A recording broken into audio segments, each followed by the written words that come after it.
Oh, there he is. Ladies and gentlemen, Mark Auska. First time ever arriving in a room to applause, and specifically because he's late. It's 4:03. We were supposed to start at 4. Where the fuck have you been? Jesus. I truly cannot take him anywhere. Honestly, man, just stay down there. I'll just carry it myself. Wow, thanks for bringing me a drink. Here,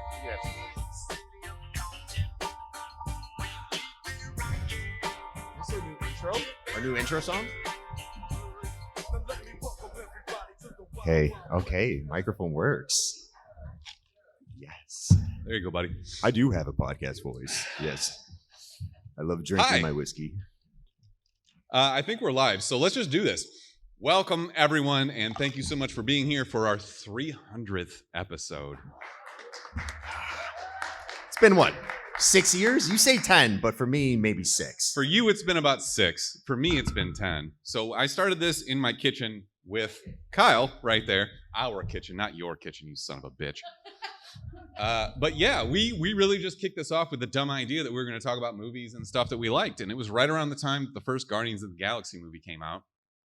And it just kind of flowed together because I was a nerd and I met plenty of other nerds. And eventually, Mark and I went to a Cubs playoff game in 2015.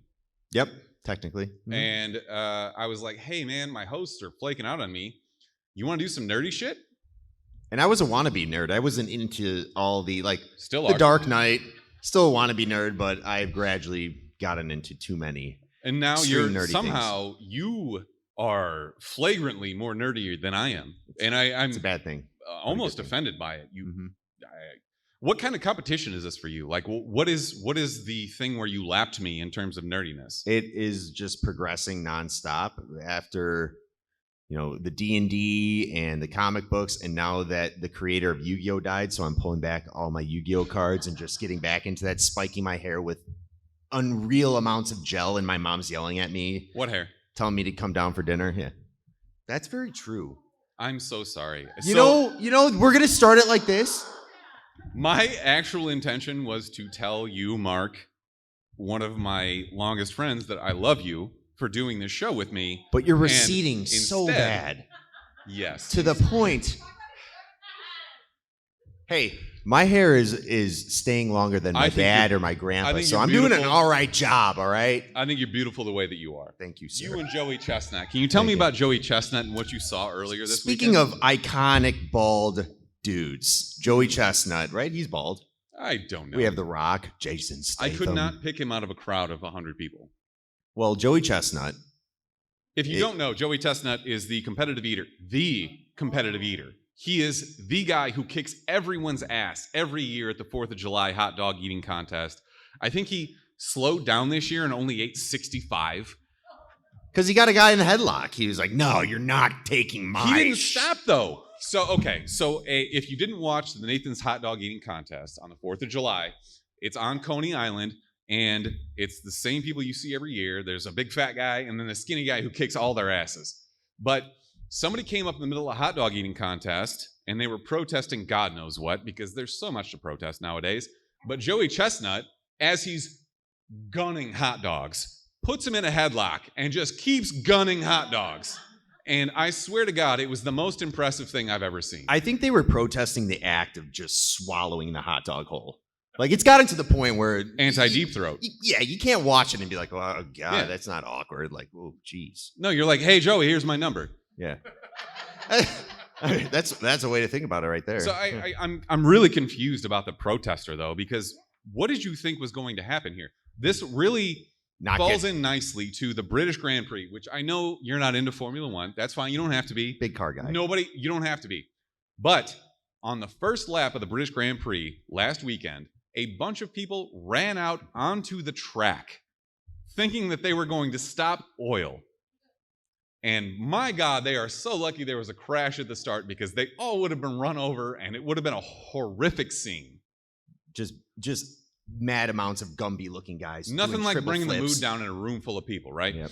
So, by the way, the Austrian Grand Prix going on tomorrow. Tune in for that. But anyways, Joey Chestnut is a goddamn hero until he has to apologize for choking out the dude who comes onto the stage in the middle of a hot dog eating You think he contest. had to? You think No, his of PR course he person didn't. was like, "Hey, we got to apologize about that random guy that ran up on stage"? Absolutely not. No, it's absolutely about Joey Chestnut being like, I'm sorry, you're a coward. Did he lose? No. Who's going to beat Joey Chestnut? If Kobayashi got smoked. yeah, if I was in his shoes and I won, I'd be like, you know what? I'm apologizing to nobody. How many hot dogs could you eat? In what type of way? As fast as you can. You've got an hour. How many hot dogs Do I have can water? you shove? Yes. You can dip your hot dogs in the water. I'm Not, genuinely we're not curious. talking like jumbo Vienna dogs. It is a huge trap. Ilsa, how many hot dogs could you eat? 300 maybe. Okay. Are we talking like the I think white? 30 is a good number. All right, so I'm going to say this right now. This is okay. Let me back up. We are the Chumpcast. Welcome to our 300th episode. I want to give special shout outs to everyone in the front row right here, and you too, Tony. I see you.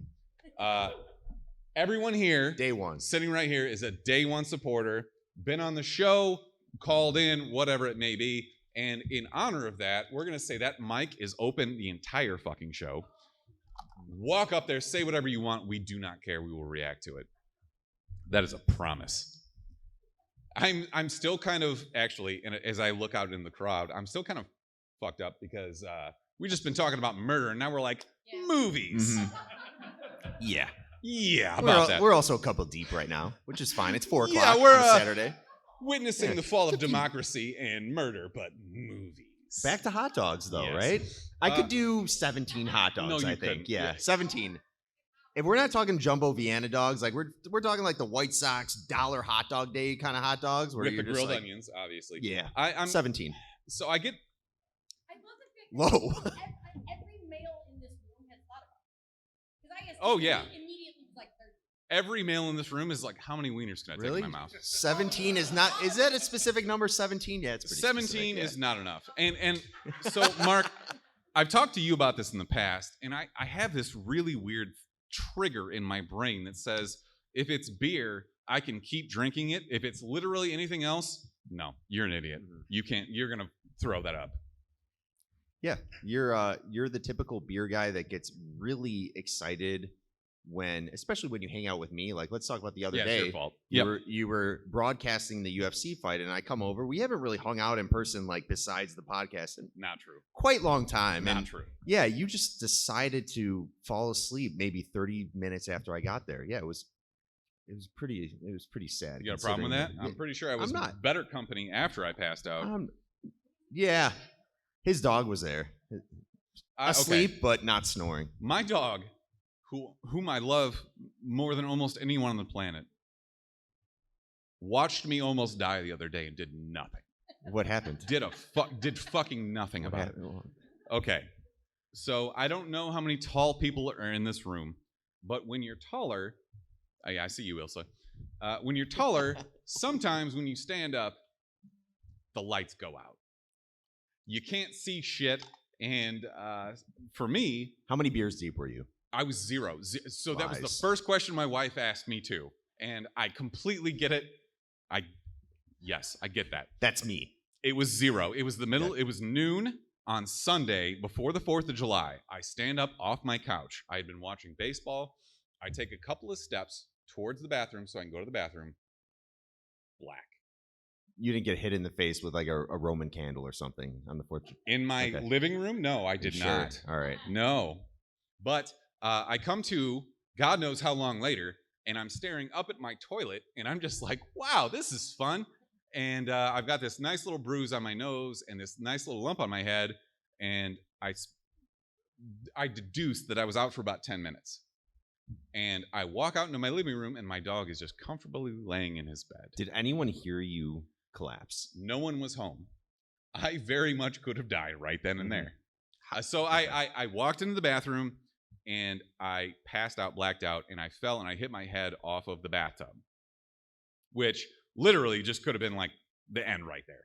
My wife and my son were both out of town. Whatever. I survived. It's whatever. It's actually It's funny, and you guys in the audience Hilarious. are like, "Hey, you're fucked up, Mark." But this is not the first time it's happened. His bachelor party, he did the same thing in our was way Airbnb different. bathroom, Oh, come on. and he shattered the porcelain top of the toilet because he. But you were 20. That beers was deep. so much different. Yeah. That was me being awake and drunk. And thank you for But bringing you that up in a probably room stood full of up people I quickly. don't know. You stood up quickly, didn't you? Yes, off of the toilet. It might have been a probably, yeah. mix. No, you know what? And as much as we talked about this on the podcast before, I owe you a debt of gratitude because you came in and turned off the water Yeah, immediately. this wasn't like just the shatter of the top of the toilet. This was like the shatter. The and entire then the- tank was busted. Yeah, it Look, was. I've spraying. broken a few toilets in my day, and I defy any of you to tell me that you have not. Okay? All right. Mark, what are we here to talk about? I guess Thor. You think so? But considering how boring that movie was, maybe Maybe we'll talk just keep about some going more here. exciting things. So we've got a brief layout here, and we'll take it as it comes. Maybe we'll do this, maybe we won't.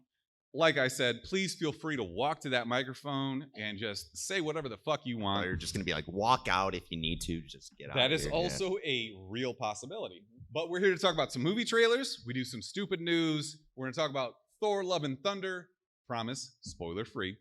But this is episode 300, and we're just so grateful that you're all here. Thank you. Thank So you, with guys. that, all right, let's talk about a few new movie trailers we got this week. And Chuck, I meant to ask you, when are you having dinner with Kevin Smith this week? Tonight? Oh, Yeah. that's so You- convenient. you We're son here of a too. bitch. We're gonna be here. That's convenient though. Okay. Yeah. All right. Thanks for the invite. So Chuck God damn it. has, and I should say, by the way, after 300 episodes, Chuck has been a pivotal part of this. Chuck and Shauna both, and We owe them Tony, so I much. see you, Andy, if you're here. Having worked with them over the years through everything has been absolutely excellent. They're the reason we're here today, so thank you very much.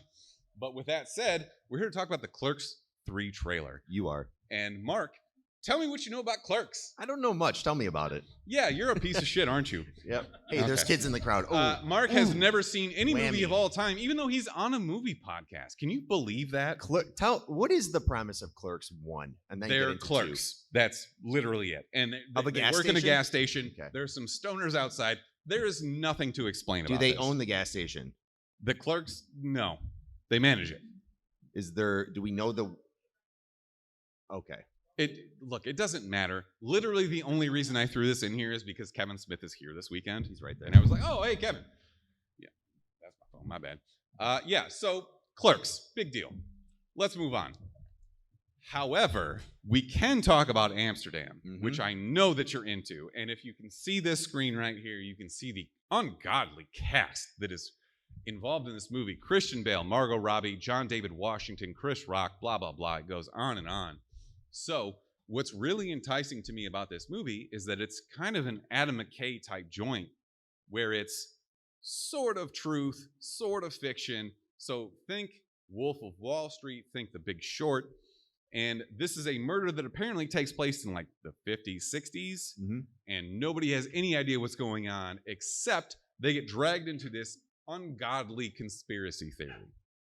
So, Mark, tell me, who are you most excited to see in this movie? I think, especially after watching Thor: Love and Thunder, you have to be excited about Christian Bale, and we'll get into his performance. But Christian Bale in anything is exciting, especially when he looks absolutely insane from a lot of Good the Lord. early images we're getting. I thought this was the Oppenheimer movie, and he was Robert Oppenheimer. Well, it's just as much of a stacked cast as Oppenheimer, I would say. I don't specifically remember everyone, but I know like Cillian Murphy, a bunch of guys that are in that whole Nolan crew, obviously, but he always gets an ungodly stacked cast for his movies. And yeah, this is going to be unreal based on John David Washington, and we have Margot Robbie and John David Washington deserves so Taylor much more Swift? credit than he's getting. oh, I don't know T. about Swift? this now. Getting Swifty. Depends on what album we're talking No, about. it's happening. We're fine. It's the Red album. I don't know. Is that a Taylor Swift album? Yeah. Okay. Perfect. There we go. I see you, Ilsa. Who else we got in this? We got Michael Shannon, Timothy Oliphant, I will watch literally anything with Timothy Oliphant. Mm-hmm. He is like, I hope that when I Do so people know that you're purposely butchering his name? I hope. Oliphant? Oh, you're talking about. I thought we were talking about Chalamet. No, we're not tipping. So Brick is not here. Okay. You're not talking about Timothy Chalamet. We're talking about Timothy. please tell the listeners though, we always mention Timothy Chalamet by the name of Timothy Chalamet. Unfortunately, there is one member of the Chumpcast who is not here today. He lives in Colorado. We do this with him.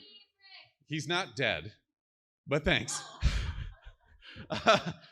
Yeah, so he likes to refer to Timothy Chalamet as Timothy Chalamet, and I don't know why. Mostly because he's dumb, but it doesn't matter. We are talking though about Timothy Oliphant. Okay, different guy. Who is very good looking, very handsome, and an incredible actor. I will watch him in literally anything. Have you ever seen Justified on FX? Yes, I know exactly who you're talking about. He is a psychopath. Okay. He should be a villain in the next Marvel movie.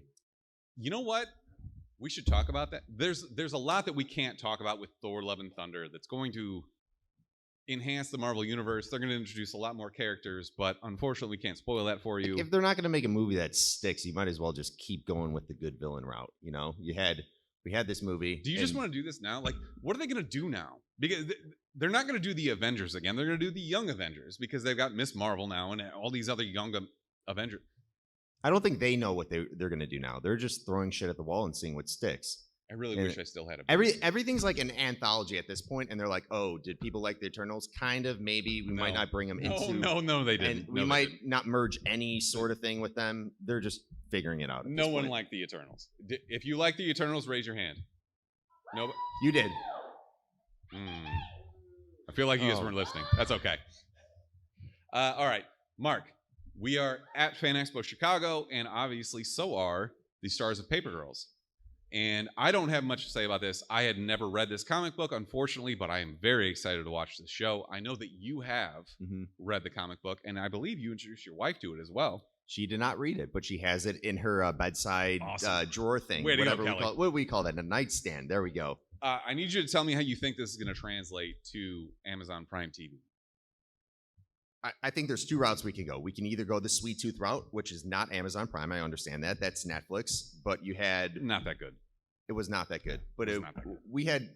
I was looking forward to that because of the writer and the overall work that went into that book and how well it was written. This is in the same boat. For everyone that's not familiar with the comic book realm, this is written by Brian K. Vaughan. He does a series called Saga. Y the Last Man. Like, Brian K. Vaughan is a prolific comic book writer. When I sum it up for people that don't know anything about comic books, I always reference shows that we've gotten that have been pretty impactful. So let's say Walking Dead. That was a comic book to start. Brian K. Vaughan wrote Saga, and that will, I think, eventually become something a lot bigger. But you guys should all get ahead of it because that title, and I think Paper Girls has the potential, but we'll see. It's going to be Invincible, and it's the title itself will skyrocket like Invincible has over the last year, or it will be Sweet Tooth, where people forget about it in a week. I realize how basic this is. Saga is my favorite comic book of all time. They will never turn that into a TV show or a movie. Brian K. Vaughan says no. He said no until he's laid out just stacks of until cash. Until Jeff Bezos shows up. Yeah. Here's $1 billion. Seriously. Fuck you, make it. What do you say? No, 5 years ago until Amazon is like, okay, you see what we're paying you guys now? I feel like they didn't even want to keep writing it after they came back from hiatus. I feel like that was just like, hey, we're done. Yeah. Let's just leave it here and fuck your story. I think with the right vision, and if you truly involve Brian K. Vaughan in Saga, whether it be if he wants it animated or if he does want live action, I can't see that. But if you involve him enough in the work to go the TV route or movie route, I think he'll fold. All right, well, let's get back to Paper Girls, though. What do you expect out of this series? Do you think it'll translate well to TV? I think it will, and we've seen that from Stranger Things, how successful that show has been. Well, it didn't really translate from anything, though. For you particularly. I mean, a lot of people love that show. Look around at all the Hellfire shirts we're seeing. You know, I don't think you understand what translate means, but okay. I think overall there's a lot of potential for the show to resonate with a lot of maybe younger viewership. Maybe not you, but it does have potential. Yes, I am old. I get that. Mhm. I don't have my drops in front of me here, but we can just do like a recommendations. So I just finished last night the penultimate episode of this season of Stranger Things, and I got to say I'm kind of pissed off because it could have been 30 minutes shorter very easily. Papa. When you see someone dead and you spin overhead of them 7 times, I'm pretty sure 2 would do. Yeah, they did And overdo that. there are just certain things. Sorry, Tony. Sorry. I see you. No spoilers. My bad. Let's just move on, shall we? Okay. Let's talk about some dumb movie news. Hang on. Oh, I'm sorry. We've got somebody at the microphone, please. Long-time listener, first-time caller. Never heard of you. Why do you hate Sadie Sink? Max Mayfield is a national treasure. Thank you. Yes, thank you. That's a valid question. The answer to that is that the writing is terrible. The dialogue in this show this season is noticeably worse. And thank you. It's not. It's really hard for me to look at this and be like, oh my god, these kids suck at acting, because that's not really the case. Mhm. They are delivering the lines that they're written, and good lord, are they bad. It is really bad dialogue. And the fact that you have younger 16 to 18-year-old actors and actresses, laying this out is worse. Mhm. So I feel as though they would be delivered better by older actors, but also I didn't feel this when they were younger. So I don't know if it's a combination of they're shitty actors when they're older. That's really mean. I'm sorry. That's not what I mean. But also, like, did we just forgive it when they were younger? I think so. I think you just overlooked it when they were younger. You didn't really focus. I think it was all about the moments for Stranger Things. It had these pivotal moments. And the last episode, which I'm sure you've seen as memes and on TikTok, there are certain moments featuring certain songs of very well-known heavy metal bands where you will kind of set that to the side. There's very emotional scenes with Dustin, and the writing's not that great. I agree, but you're kind of just like, yeah, whatever. I want to hear what you have to say. Come up to the mic, and while you're doing that, I want to say is also I finished The Boys last night. Mm-hmm. Incredible season. Okay. There it is. I will have not not. spoil it, We're but I not will spoiling say that it is my favorite season thus far. Okay. I think that they are successfully continually raising the stakes, which is not a very easy thing to do, especially when you're in a superhero genre and you're 3 seasons into it. So I very much appreciate that. They've found ways to make Billy Butcher even a bigger piece of shit, which is great. Was he always that though? When was he not? I defy you to tell me when Billy Butcher was not a piece No, of I'm shit. not arguing it, but are you now more focused on him just in his shittiness because before it was overshadowed by Homelander? It definitely got worse. Okay. It absolutely He's so tore set down- on going head to head with Homelander. he right tore now. down whatever walls that there were between him and just going absolute balls to the wall. Yeah. So I feel as though that's a great portion, a great season when you've got like he's not necessarily a protagonist. Yeah. Huey kind of is, right? But he's like a secondary protagonist.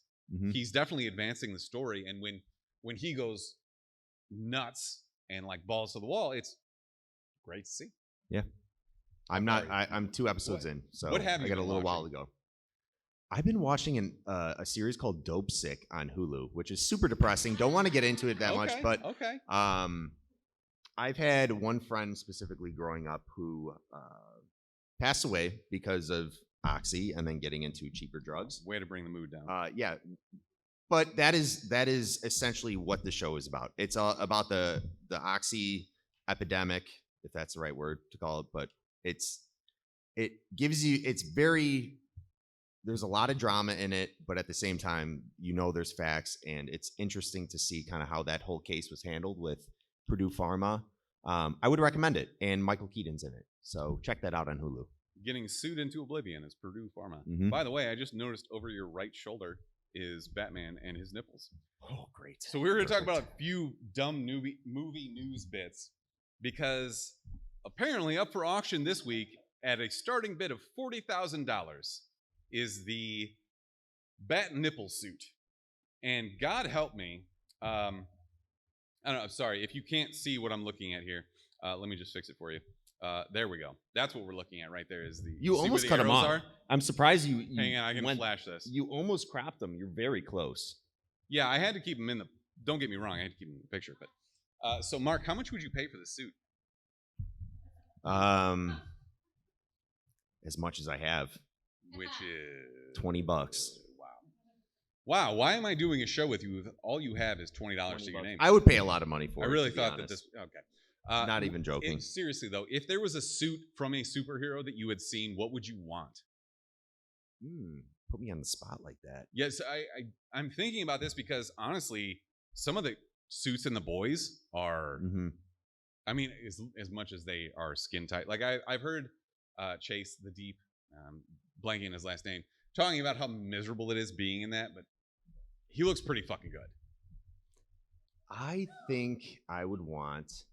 Man, I really don't want to just go the Batman route I've again. seen you in a Batman full rubber suit, and I've seen you take the helmet off and dump sweat out of it. So we're definitely not going. But if with I Batman. had the Pattinson Batman suit, I could take out that little like symbol and cut your sweat would just come out there. cut some cucumber salad, throw a little bit of olive That is oil, and disgusting. just yeah. That's horrible.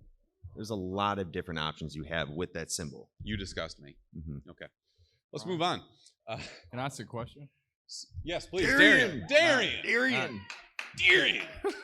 Okay, I got a question. So it's been a lot of debate on Twitter over they've been slandering the Batfleck suit. So in you all's honest opinion, what is you all's favorite Batman suit and why?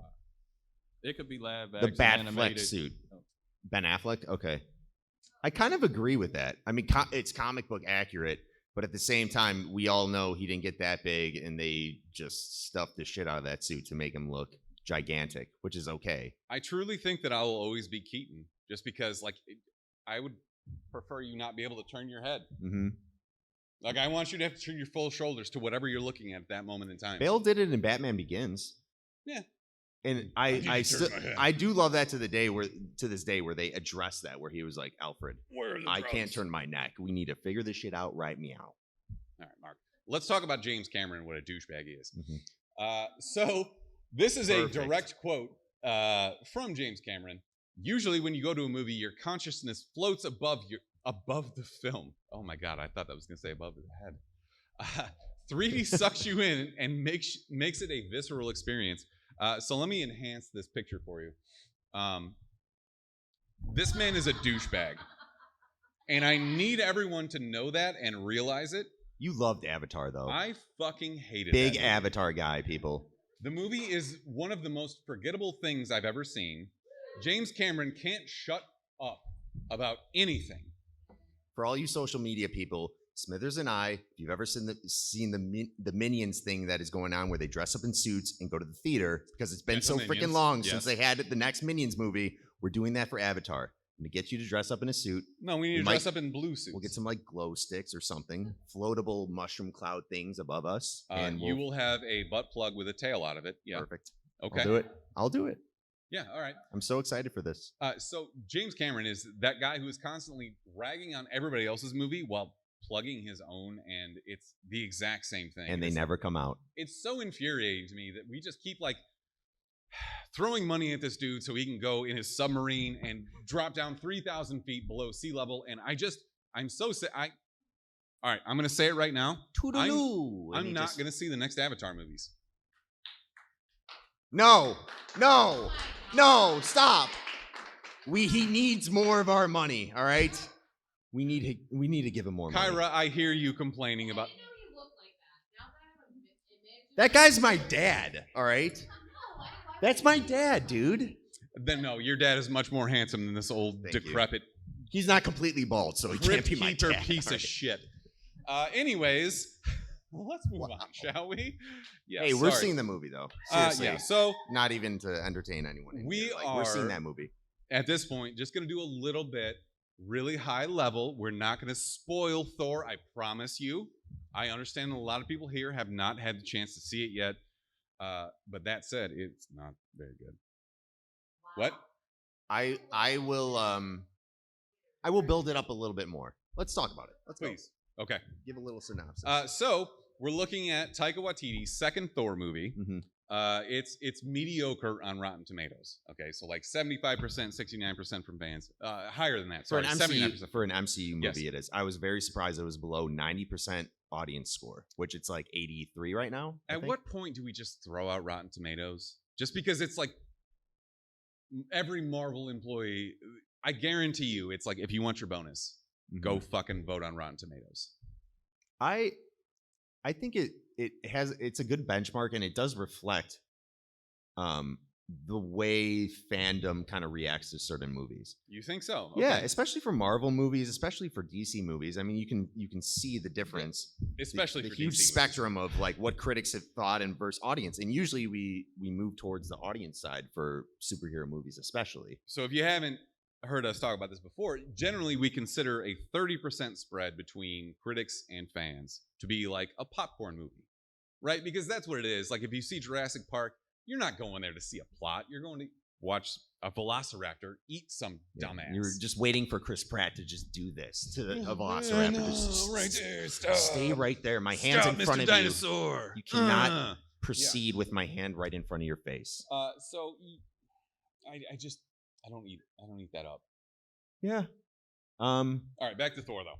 So Keep going. everybody knows where Thor is, and we're obviously getting Jane Foster back, which I think is a good thing. Although I would say in this movie, I would say what they did for the Mighty Thor, quote unquote, is a disservice, especially compared to the Jason Aaron run of comic books, Mhm. where she was more solo, she was independent, didn't need any bullshit she didn't need training to be a superhero.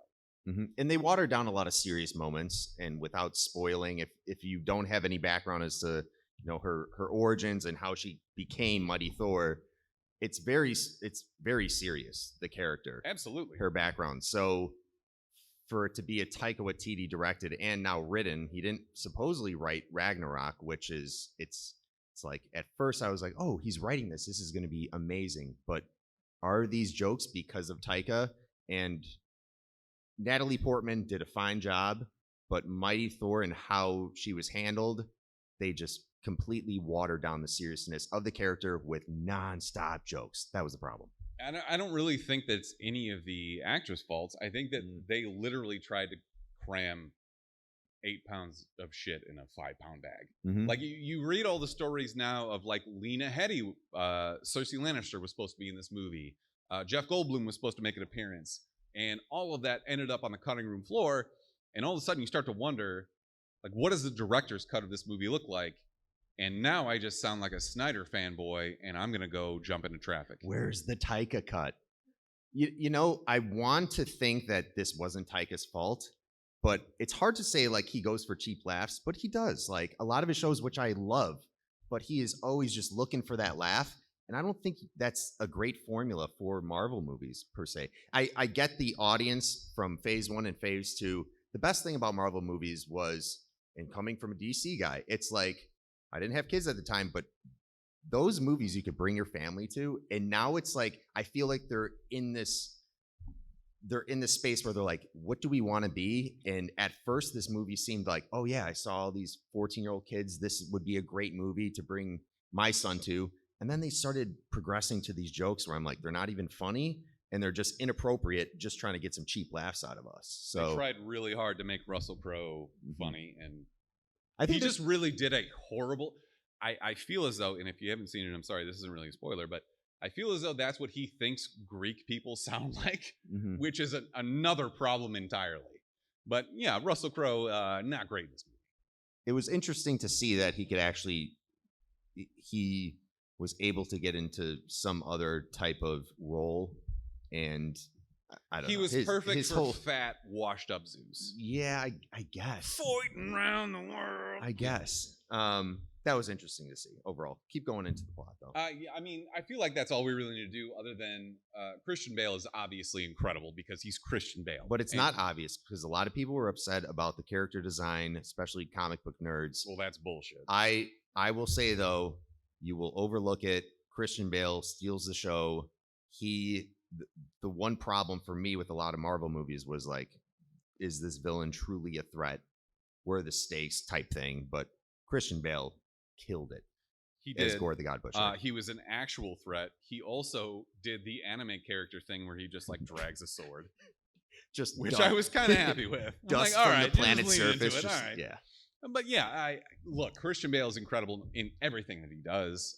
Thankfully, he didn't have to put on like 60 pounds for this or whatever. But yeah, he saved this film, in my opinion. And for those reasons, if you haven't seen our show, we do it. It's 3 ratings: skip it, save it, see it. For me, this is a save it. And when this shows up on Disney Plus, I'll probably watch it again. But other than that, I can't fathom paying another $16 to see this in a movie theater. Yeah. It was painful. I'm going to say save it as well. This was just trying to beat you over the head with the jokes the whole time. And I try not to do this with, a big franchise, but I want to look back at Ragnarok. And initially when I saw the trailer, I'm like, oh, I hope this is a Ragnarok type film. And it tried to be. And it tried to be more than that. And I think that was the problem. It tried to be funny in the worst times, whereas Ragnarok was funny in the right times. And that's kind of how I think about the 2 movies. That's when you really compare well them. put, actually. Yeah. Yeah. And That might be the best thing I've ever said on the podcast in 300 episodes. it's Holy definitely the shit. most eloquent. Oh my there was God. not even an in there. I'm impressed. Jeez. I'm honestly thrown right now. Save it. Save it. So I will ask you as well, Taika, especially in Ragnarok, used the soundtrack to make the movie so much better. Mhm. In this one, it's one Guns N' Roses album, and I am It is. not necessarily a fan of that. And it's the moments that we're looking for where that those songs are utilized. And in this movie, they're just like, hey, here's a Guns N' Roses song. Remember we played it in the trailer and everyone's using it on their TikToks and Instagram. Cool, right? Whereas Ragnarok was like, immigrant song, oh, you didn't know that shit was going to happen. And that was the last final scene where everyone's mind was absolutely blown. And they didn't have that moment here. No, the parallel is you're comparing Led Zeppelin, which is Ragnarok, to Guns N' Roses, which is Love and Thunder. Yeah. So yeah, one is I like infinitely Guns better N' than the Roses, other. though. Oh, shut I up. do. All right, I'm not the biggest hair metal guy, but I'm going to throw this out there right now. If anybody has anything to say about Thor Ragnarok or literally anything else they've seen recently, head up to that microphone. Let's talk about it. In the meantime, we're going to talk. I don't know. What do you want to talk about? Great. we have Darian. 300 May I ask a goddamn question? episodes. What are we doing here? Can I take this off? Hi, Darian. Oh, can I take this off? What you got? She give me? Okay.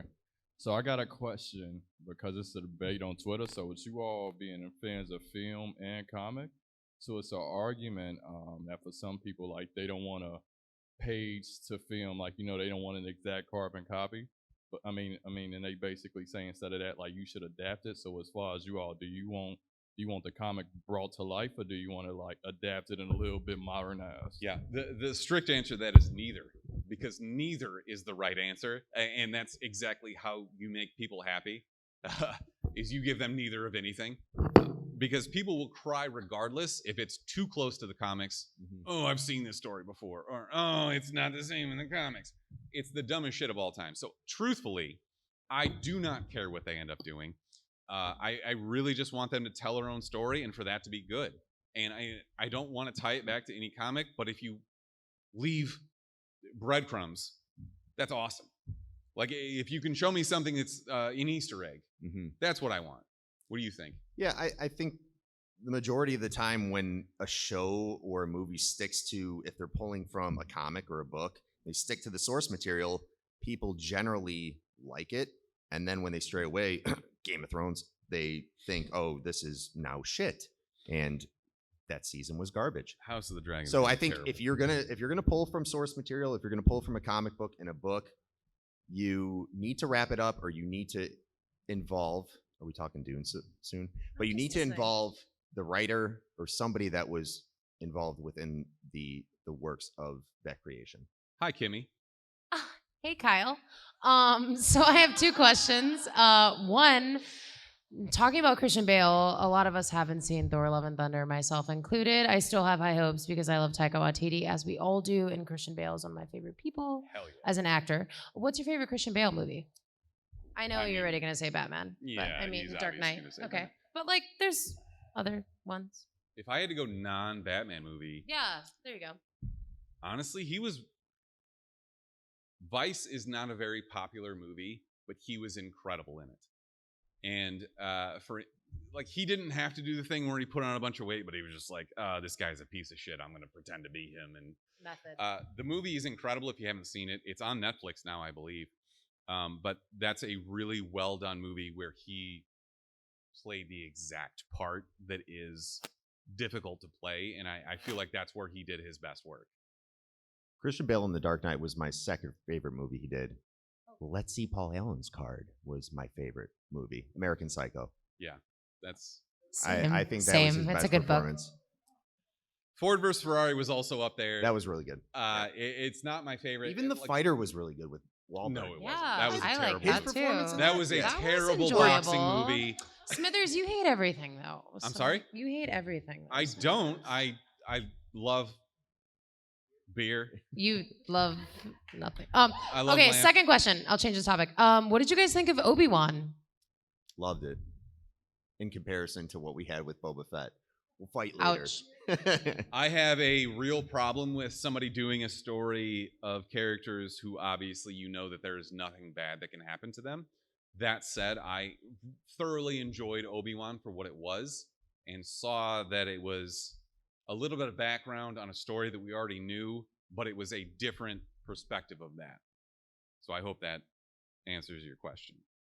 So we've got about a minute left. If anybody else has a question, we'd love to talk to you. Otherwise, I'm just going to say thanks.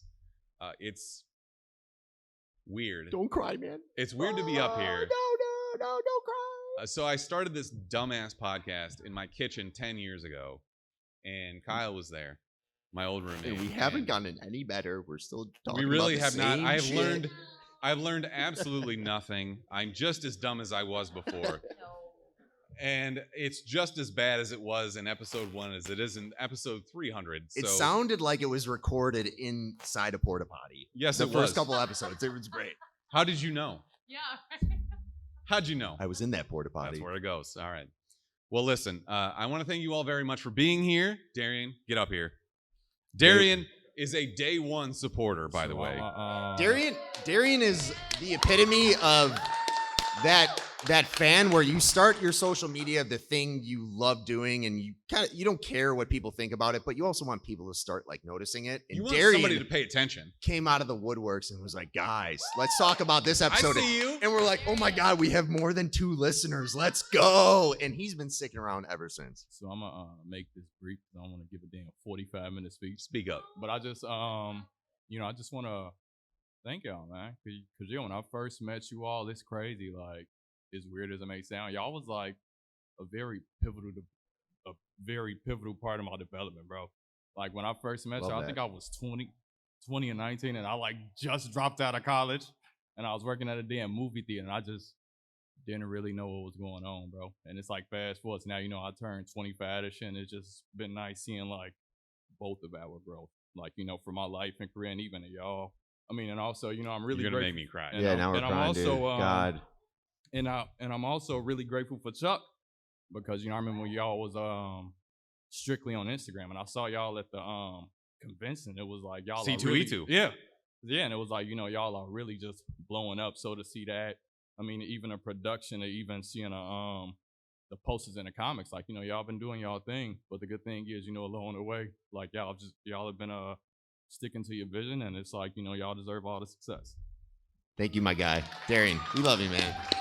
We're glad we could have that impact on you. Seriously. There's literally nothing I can say to top that, so I think that's a great way to end it. Thank you, Darian. God, Darian. I love you all. Thank you so much for coming out to our 300th episode. Hey, thank you, guys.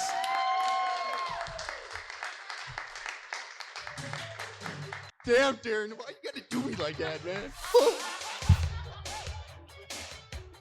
Jumps out, motherfucker.